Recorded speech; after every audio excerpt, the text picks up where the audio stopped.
This is the weekly wrap up presented by the Conversation Project. I am Jay Clifton Payne here for you to give you the simple wrap up of the news stories that we posted all week on our feeds in the Conversation Project, and you engaged in throughout the week and told us which ones are going well, which ones not so well, as we provided you information in our daily news update, which is things you might have heard. We do our feeds, which is essentially our Twitter/X and Facebook pages that allow you to engage with us in the news stories we post to you every 50 minutes on those sites, all day long, all night long. You tell us what stories are engaging, what stories are conversational, so that we together have the most conversations, best conversations on news stories. And this podcast is simply the top 10 stories per your engagement. Daily, we do a little bit of innuendo. We do a little bit to make the best story go. We can't do all the best stories.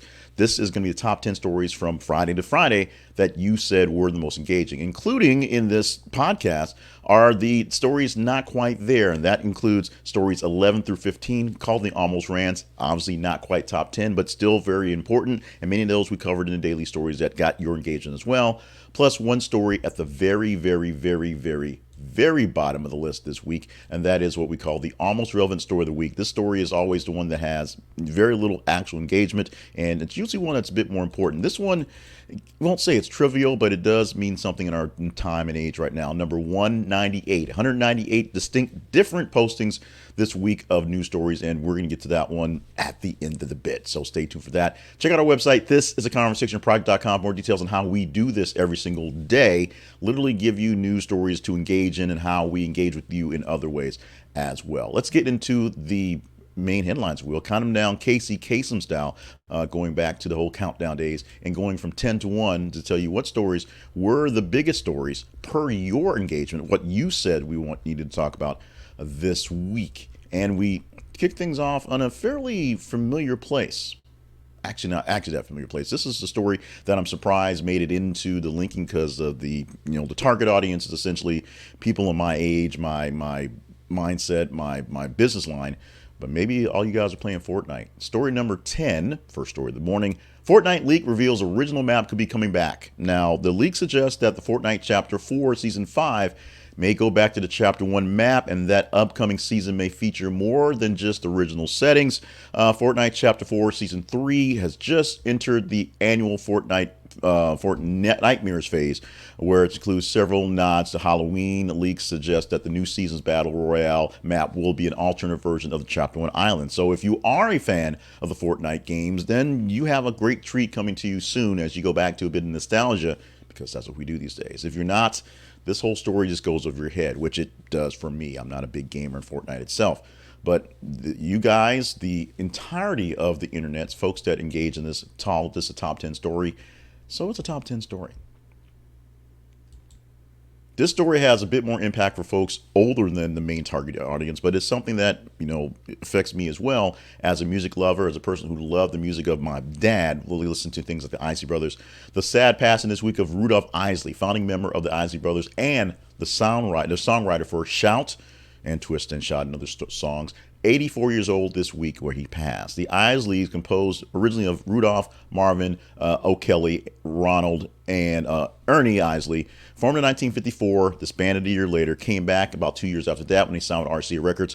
Big songs, including It's Your Thing, Twist and Shout, That Lady, Fight the Power, and of course, as I said when we reported this early in the week, the song that you hear at every single white person's wedding out there, Shout.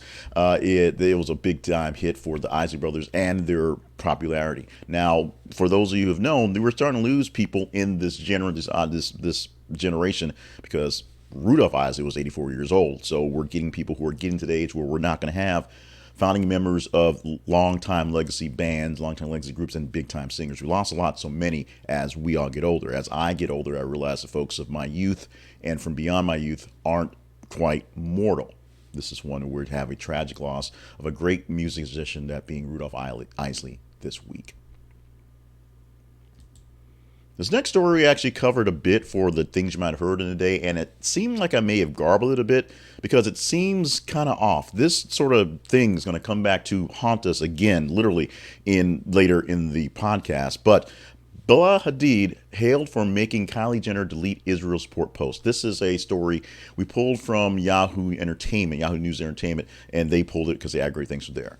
So Bela Hadid essentially told Kylie Jenner she can't come to her birthday party because she posted a pro-Israel posting on her social media. And the back and forth comes from how we are dealing with the Israel conflict. You can call it a war, you can call it a skirmish, call it what you want to. Right now, there's issues with Israel as they're dealing with terrorists in Hamas. They are terrorists. But the overarching idea is the people that the Hamas is supposedly supporting and representing, the Palestinians, not exactly innocent in the case, but should not be taking the blame for what the terrorist group is doing. They basically being duped in a sense. So it's hard to not have any feelings for the Palestinians as people do, but it's also, as we sort of are here stuck on the we support Israel, it's hard not to support the Israelis when essentially their existence is meant to be a purpose for other people just to get rid of them. That's an issue. Bella Hadid essentially told Kylie Jenner she didn't like the post she put out supporting Israel and saying, now's the time to do whatever. And apparently they kissed and made up. This is a actually deeper issue when you talk about how you are responding to the war, let's just call it a war, and responding to how the sides are taking it. This story will come back to haunt us again, so just don't forget it, because we're going to take something with a different bent into it and explain it a little bit, hopefully better, in a moment. That moment is right now. Law firm rescinds NYU student's job offer after Israeli Hamas comments.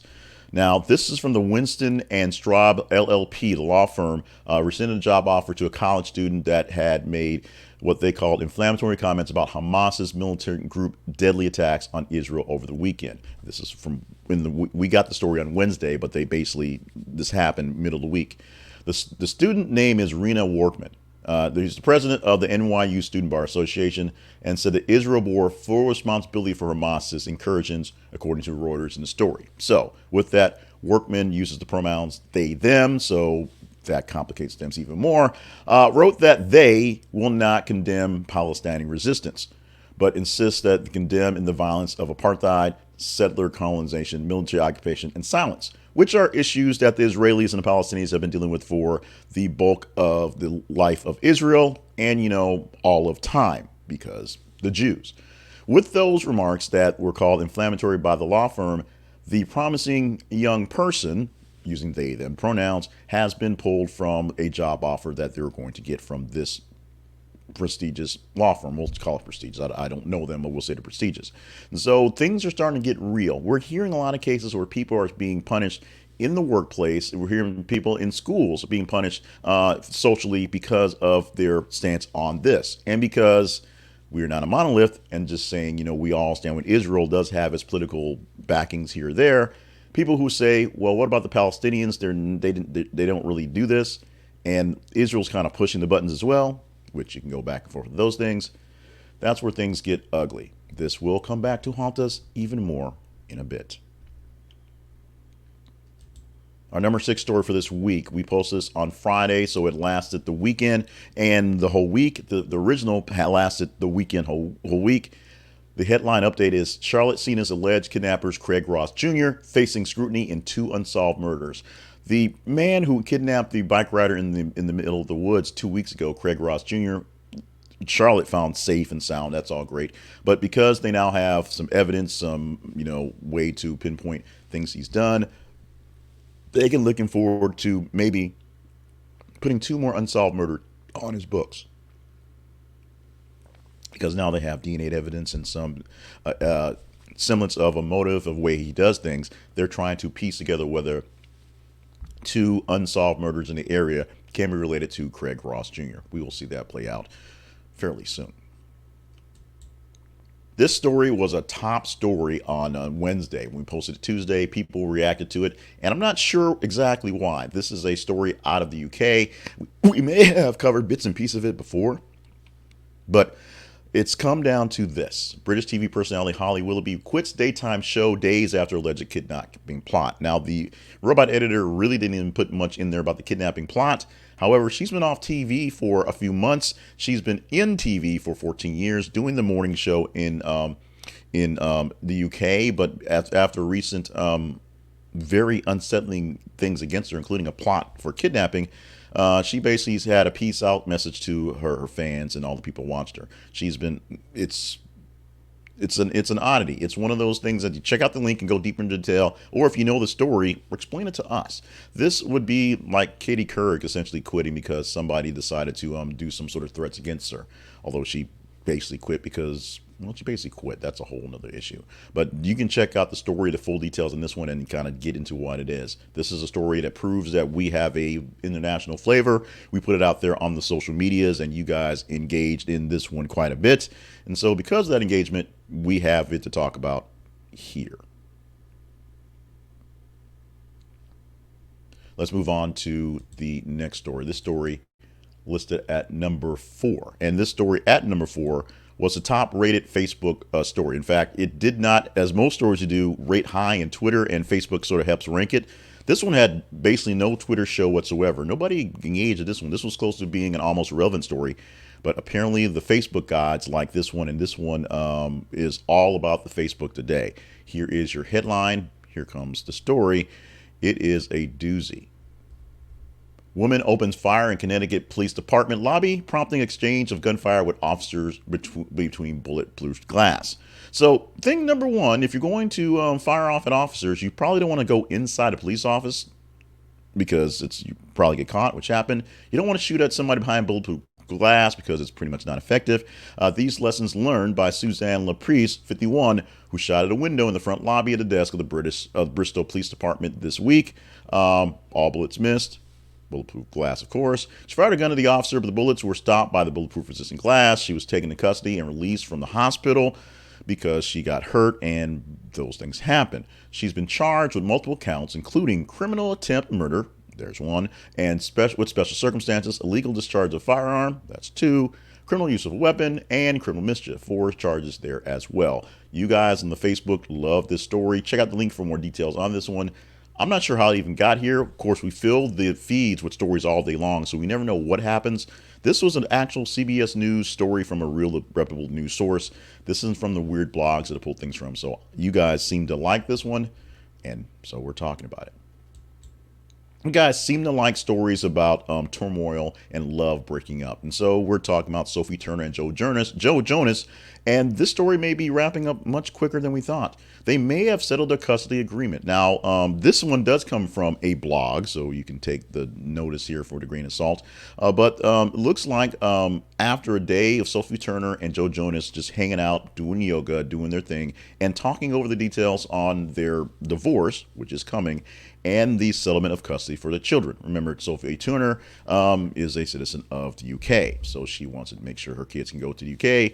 Joe Jonas, being the Prince of the United States, is like, nah, they're staying here. In fact, he basically is holding on to their passports, so they can't go anywhere at the moment. We'll see this one play out, of course, over time, although it may seem shorter because it looks like they're doing this amicable thing and wrapping it up and not being as ugly as people thought it was going to be. The number 2 story this week is a very sad one we posted late in the week, Thursday night, for a big splash on Friday, yesterday's edition of Things You Might Have Heard. I posted this out there on my personal website, personal Facebook page to discuss with some friends, and some of my overseas friends were like, yeah, mate, you guys got some issues. Here's your headline. St. Louis youth football coach shot during practice by parent upset over son's playing time. It is as bad as it sounds. Shaquille Lattimore, a 30-year-old, was shot by Daryl Clemens, 43, at the park in North St. Louis during the team's football practice.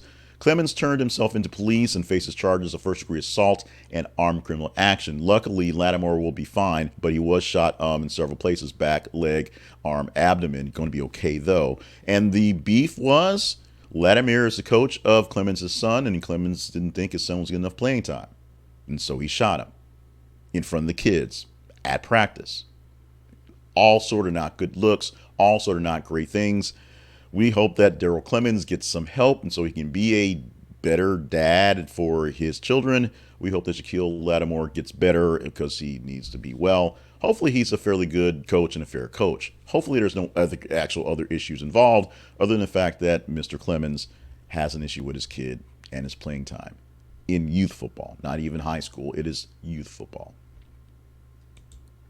We're going to take a quick pause to give you the stats for the number 1 story of the week, because the number 1 story earned its stripes, earned its work, earned its place into the pantheon of weekly top stories. It is the top story for Twitter. Twitter usually pushes this one up there, and it's up there by a good number. This story is more engaging than the last story, the shooting of the football coach, by 11.32%. That's how many more people engaged in this story specifically than the other ones by percentages. Um, um, from the story at the very bottom this week, which is the almost relevant story of the week, it is more engaging by, get this, 264,900%. And it also gained itself, by itself, 5.88% of all the engagement this week. The other story, the number two story, was 5.28. So it was close. In fact, the top five stories are all within a margin of about a percentage, from about 588 and the bottom story about 466, all in within a percentage of each other. So they were all very tightly wound this week to go forward. And it's amazing because this top story has been the story that's overtaking everything since last Saturday. All we are talking about literally is this. So it's hard to really pull great non-mainstream stories when all the mainstream stories deal with essentially this headline. The original headline we posted it when we had the story up there on Saturday. Netanyahu tells Israel we are at war as Hamas kills at least 22 in unprecedented attack. The update headline to the same Lincoln story, the same story updated so you get the same details. Hamas surprise attack on Gaza stuns Israel and leaves hundreds dead in fighting retaliation. You probably know the drill. I don't need to go too much detail into what's going on. Last Saturday, or technically Saturday morning, maybe Friday from here, from our standpoint, Hamas militants stormed various parts of Israel. They invaded in all cases, by land, by sea, by air. They knocked down the wall that separated the Gaza Strip from Israel, the settlements, and took over, or attempted to take over, Israel, attacking various spots across the nation, catching the nation off guard. Pretty quickly, Netanyahu basically said, this is war. This is a full-on attack from the Hamas group, from the terrorist group. And what we're seeing from Hamas is straight up terror. They are attacking innocents. They are kidnapping just random people. They are beheading babies. They're doing this. There is proof of this. And there's not much you can do about it.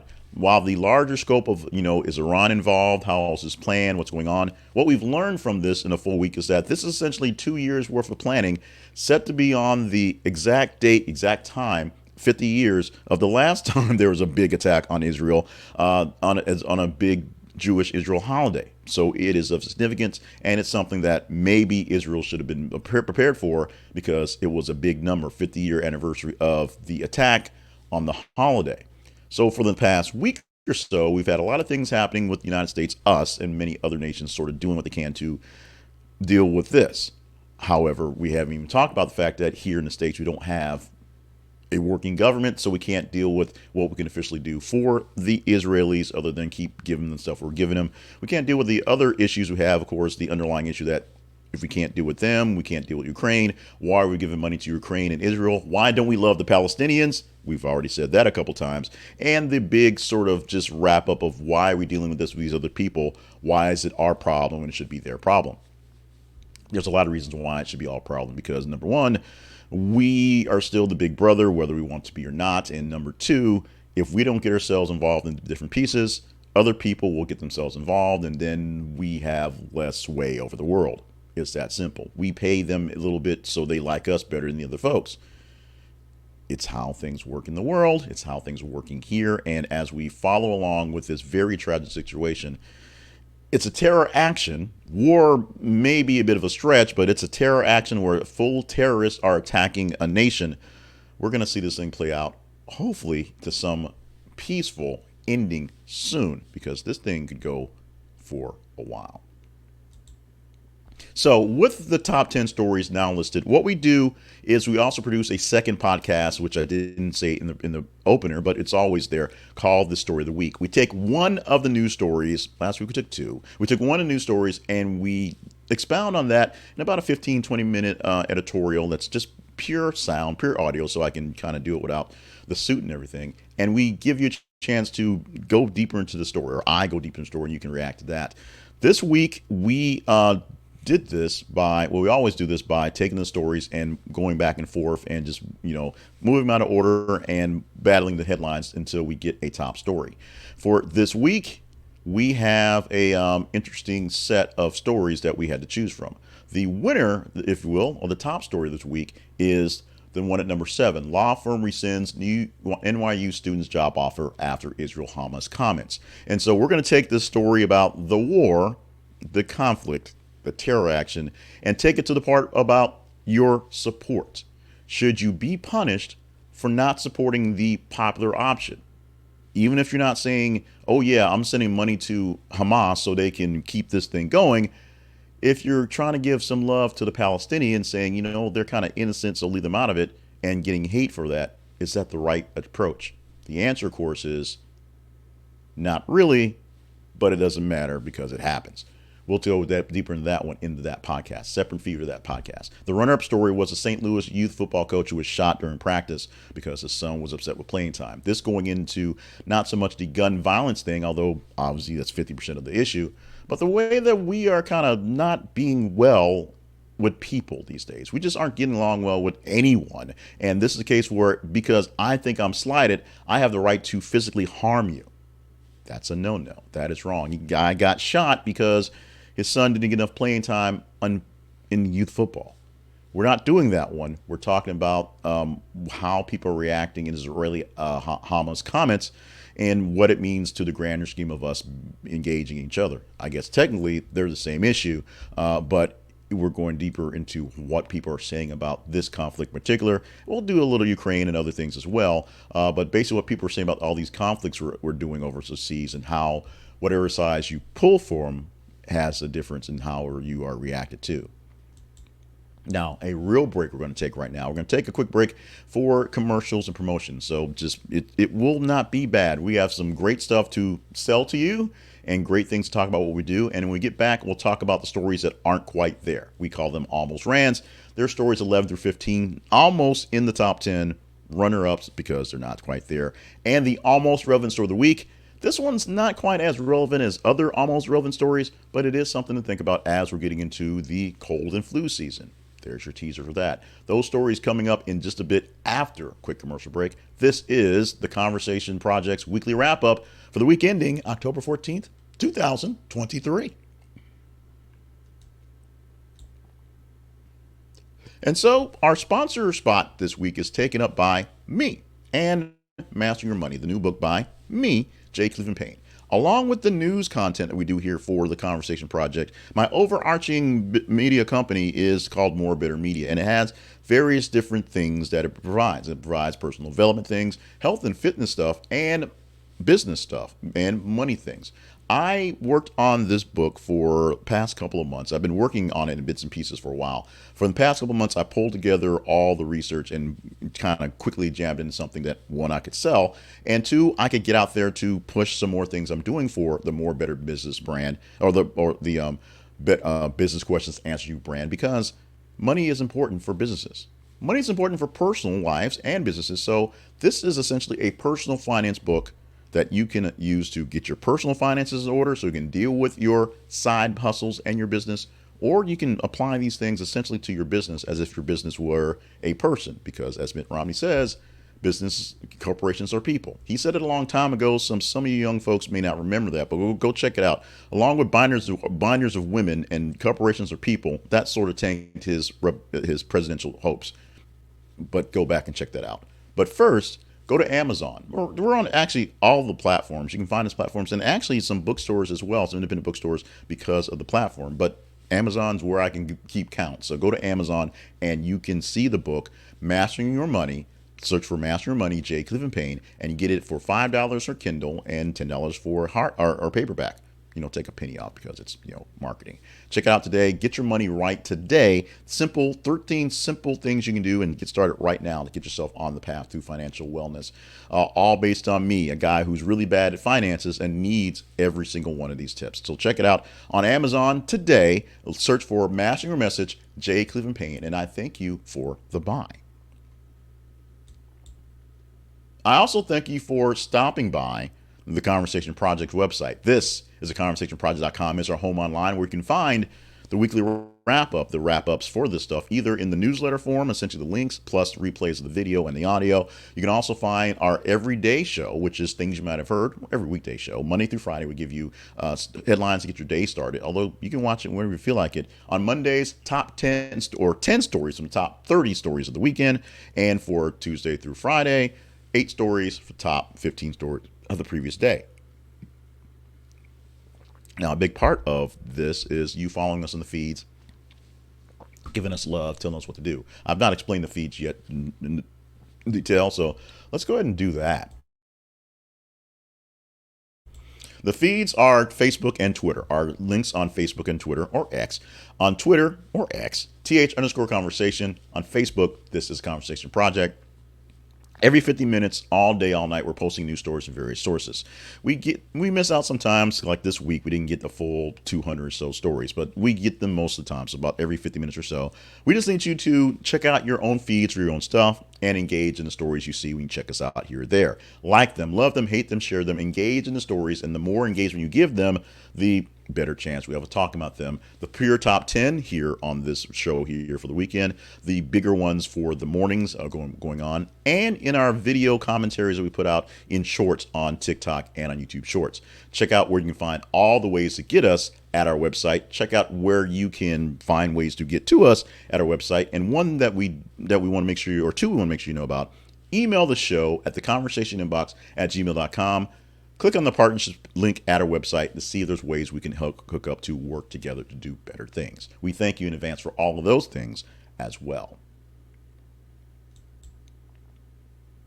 We are back to the news stories, the headlines that you were loving and engaging in. And these stories you loved, but not quite as much as the top 10.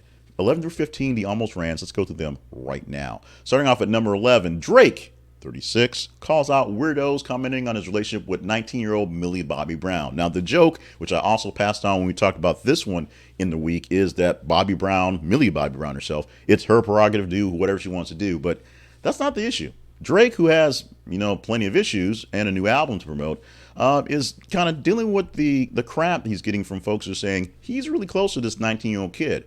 What's Drake saying about this? Drake's being Big Brother Drake. Drake's being the man taking care of his girl, Millie Bobby Brown. Millie Bobby Brown's having, boy issues and life issues and 19-year issues and, young actor issues. Back when he was Aubrey. You remember that, when he was just Aubrey. So Drake is just sort of, doing what he can to mentor a young lady who is going to be big and famous, already big and famous, and probably be the next Drake, I guess, if she wants to do weird, sort of whiny hip hop music for British teens, I guess. But Drake, being more mentor and big brother, is saying, all you folks out there saying he's a weirdo, no, you're the weirdo. At number 12, Michael B. Jordan and Steve Harvey hug it out at an NBA game a year after the Lori Harvey breakup.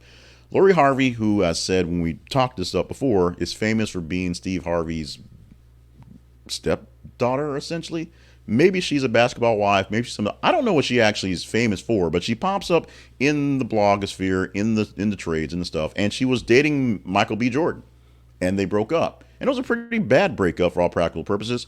And Steve Harvey, being the kind gent that he is, saw Michael B. Jordan at a basketball game overseas lately, where they're touring, and they did the quick little kind of Abu Dhabi games. So it's you can't really show out in Abu Dhabi. You don't want people in your business out there when you're out in the streets. So they did the quick the little hug thing. They did whatever. They said all's good, all's well. Steve Harvey loves Jordan's movies and loved the work he's doing. Michael B. Jordan is a fan of Harvey and all the things he's doing for the world, and it all turned out well. At least in the public sense. Pretty sure nothing happened because, that was a year ago, and Lori Harvey's broken up with like 3 other guys since. So that's Steve's problem, not Michael B's. Pink Floyd, the story at number 13 this week, had fans walk out of a gig after Roger Walters had people walk out of a gig after the Pink Floyd fans spent an hour listening to him reading. Roger Walters like, hey, I'm doing this show. I know we're in the Palladium in London. I know this is a big historic place and lots of seats, but you know what? I'm going to read from my book. And he read from his upcoming biography for about an hour. And after that, people just sort of left, wanting Pink Floyd, wanting music, wanting less of a book reading, less of a lecture, wanting a concert. That's what they got, not a concert. People went to the X to say how terrible it was and slam what was going on. Roger Waters apparently got paid, didn't particularly care. One person who doesn't particularly care about how he is seen and treated is Bill Maher, because he's kind of all over the place, but he gets away with it. This week, or technically last week, Bill Maher went off on Hassan Minaj, saying he's no better than Trump with his new accusations being Minaj, that he's embellishing his jokes. He's basically making stuff up. He's taking a simple story and going to extremes. Now, one would say that's what comedians do. They take simple stories and go to extremes. But essentially, Hassan is going to whale extremes to the fact that he's saying these are true life things of my family that, are, the family member exists, but the situation never happened. He told a story about, stories about, growing up and being dealt with by cops and dealt with society and just how interactions. And they're just fabrications that are good stories that come out funny, but not actually real life stuff that he's basically selling as, oh, this happened to me. Not some funny thing I made up. This happened to me. That's an issue. Bill Maher has a serious issue with that. This is not joke stealing or just flat. It's flat out lying. And that's how he's calling out Minaj from last week. This issue hasn't quite been squashed yet, so we'll probably see more of that and see more backlash from Hassan Minaj coming soon. Minhaj. Let's go to our final story in the Almost Rans, number 15. Shooting at Bowie State University in Maryland leaves 2 injured, say police, who believe more than one shooter involved. Very quickly, two 19-year-old men were injured in a shooting at Bowie State University on Saturday, so past weekend. Neither one of them were students at Bowie State or the nearby Morgan State, so they weren't college kids. They were just near the campus, and the shooting happened. This thing, no update for the story, so both universities reported the gunfire from the incidents. It's still being reported on. It's still being investigated now.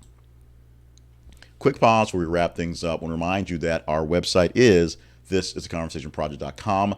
Our email address is theconversationinbox@gmail.com. Go to the website and find out what we're doing every single day. Email us and let us know if we're doing it well or not so well, and follow us in the feed so we know what to talk about in this show all day long, every day.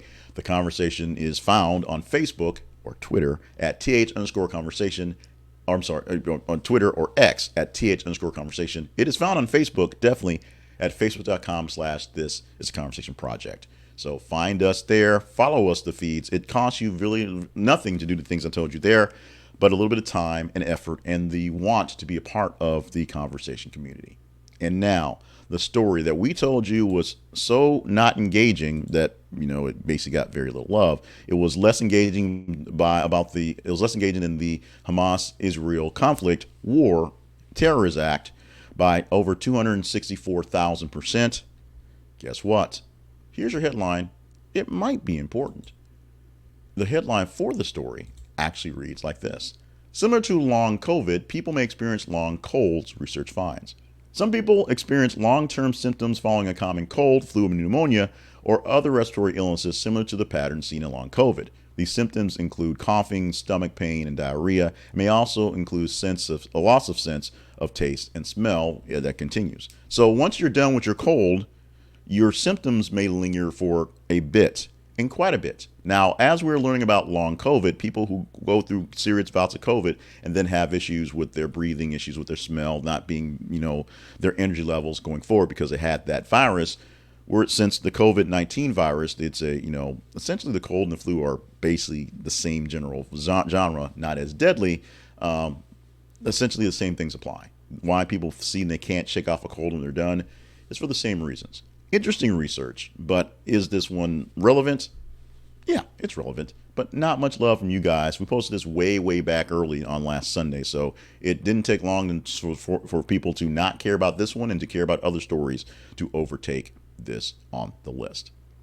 And with that, we are done. Thank you for being a part of the weekly wrap-up for this week ending October 14th, 2023.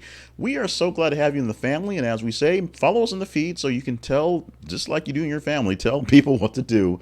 Tell us what words come out of my mouth literally every single day in our podcast and our videos by going to the feeds and giving us the feedback. engaging in the stories. Like them, love them, hate them, share them. Give us what you can give us, and we'll give you stories that you matter to you. Top 10 stories in this case, and good stories every single weekday morning in things you might have heard.